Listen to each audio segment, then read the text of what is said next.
S, ಕಳೆದ ವರ್ಷ November 25ರಂದು ರಾಜ್ಯದ ಹೆಮ್ಮೆಯ ಪ್ರಾಮಾಣಿಕ ಐಎಎಸ್ ಅಧಿಕಾರಿ ಮಹಂತೇಶ್ ಬೀಳಗಿ ಅವರು ಭೀಕರ ಅಪಘಾತದಲ್ಲಿ ಸಾವನ್ನಪ್ಪಿದ್ರು.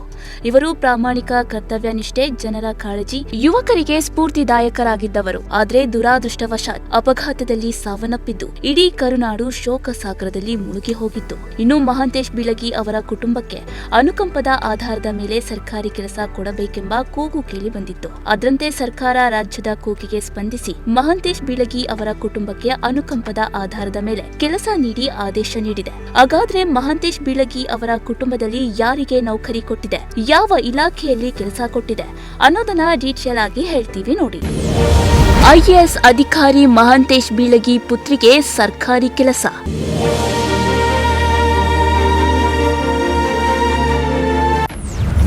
ಅನುಕಂಪದ ಆಧಾರದ ಮೇಲೆ ಕುಟುಂಬಕ್ಕೆ ಕೆಲಸ ಕೊಟ್ಟ ಸರ್ಕಾರ.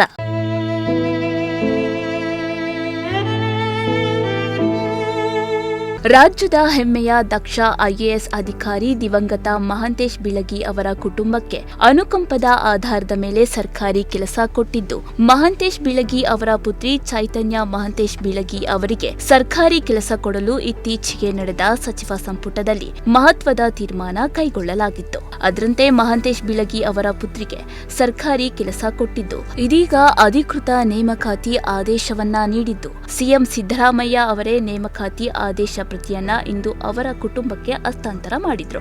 ಈ ವೇಳೆ ಸಚಿವರಾದ ಎಚ್.ಕೆ. ಪಾಟೀಲ್, ಎಂ.ಬಿ. ಪಾಟೀಲ್ ಮತ್ತು ಶಿವಾನಂದ ಪಾಟೀಲ್, ಸರ್ಕಾರದ ಮುಖ್ಯ ಸಚೇತಕ ಅಶೋಕ್ ಪಟ್ಟಣ್ ಹಾಗೂ ಸರ್ಕಾರದ ಮುಖ್ಯ ಕಾರ್ಯದರ್ಶಿ ಶಾಲಿನಿ ರಜನೀಶ್ ಉಪಸ್ಥಿತರಿದ್ದರು.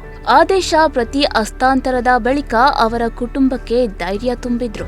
ಇನ್ನು ಮಹಂತೇಶ್ ಬೀಳಗಿ ಅವರ ಪುತ್ರಿ 49,000ದಿಂದ 92,500 ವೇತನ ಶ್ರೇಣಿಯಲ್ಲಿ ಸಹಾಯಕ ಹುದ್ದೆಗೆ 2 ವರ್ಷಗಳ ಪರೀಕ್ಷಾರ್ಥವಧಿಯ ಮೇರೆಗೆ ನೇಮಕ ಮಾಡಿ ಸರ್ಕಾರ ಆದೇಶ ಹೊರಡಿಸಿದೆ. ಇನ್ನು ನೇಮಕಾತಿ ಆದೇಶ ಹೊರಡಿಸಿದ 15 ದಿನಗಳ ಒಳಗೆ ಅಭ್ಯರ್ಥಿಯು ಸಿಬ್ಬಂದಿ ಮತ್ತು ಆಡಳಿತ ಸುಧಾರಣೆ ಇಲಾಖೆಯಲ್ಲಿ ಕರ್ತವ್ಯಕ್ಕೆ ಹಾಜರಾಗಬೇಕಿದೆ. ಒಟ್ನಲ್ಲಿ ದಿವಂಗತ ಐಎಎಸ್ ಅಧಿಕಾರಿ ಮಹಂತೇಶ್ ಬೀಳಗಿ ಅವರು ದಕ್ಷ, ಜನಸ್ನೇಹಿ ಆಡಳಿತಕ್ಕೆ ಹೆಸರುವಾಸಿಯಾಗಿದ್ದು, ತಂದೆಯ ಹಾದಿಯಲ್ಲೇ ಅವರ ಪುತ್ರಿ ಚೈತನ್ಯ ಸಾರ್ವಜನಿಕರ ಸೇವೆಯಲ್ಲಿ ತೊಡಗಿಕೊಳ್ಳಲಿ ಅನ್ನೋದು ಎಲ್ಲರ ಆಶಯವಾಗಿದೆ. Bureau report, Prajashakti TV.